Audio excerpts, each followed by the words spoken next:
রিঙ্কুর হেসেলে নতুন রেসিপি লেবু লঙ্কা মুরগি নিয়ে আজকে হাজির হলাম। প্রথমে আমি 1 কেজি চিকেনকে 300 গ্রাম টক দই, 3 চামচ কাঁচা লঙ্কা বাটা আর একটা গোটা গন্ধরাজ লেবুর জিস্ট দিয়ে ম্যারিনেট করে নিলাম।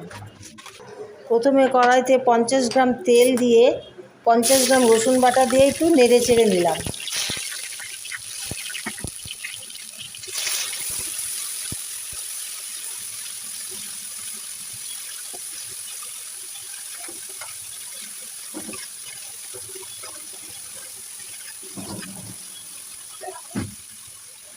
এরপর স্বাদ অনুসারে লঙ্কা বাটা দিয়ে একটু নেড়ে চেড়ে তার মধ্যে আমি 150 গ্রাম পেঁয়াজ বাটা দিয়ে ভালো করে নাড়াচাড়া করে নিলাম।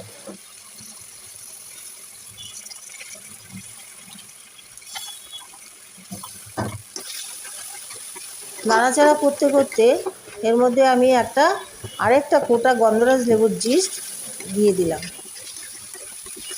দিয়ে ভালো করে কষিয়ে নিলাম।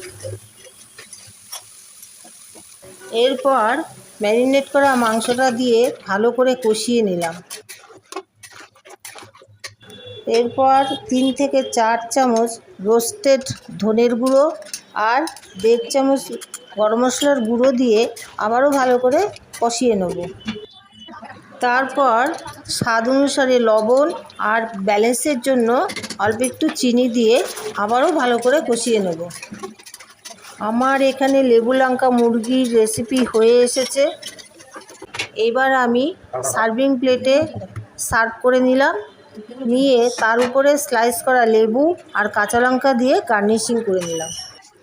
বন্ধুরা, আমার এই রেসিপিটা যদি আপনাদের ভালো লেগে থাকে তাহলে অবশ্যই লাইক কমেন্ট শেয়ার করতে ভুলবেন না। আর যারা নতুন বন্ধু আছেন তারা আমার চ্যানেলটিকে সাবস্ক্রাইব করে আমার পাশে থাকবেন। ধন্যবাদ।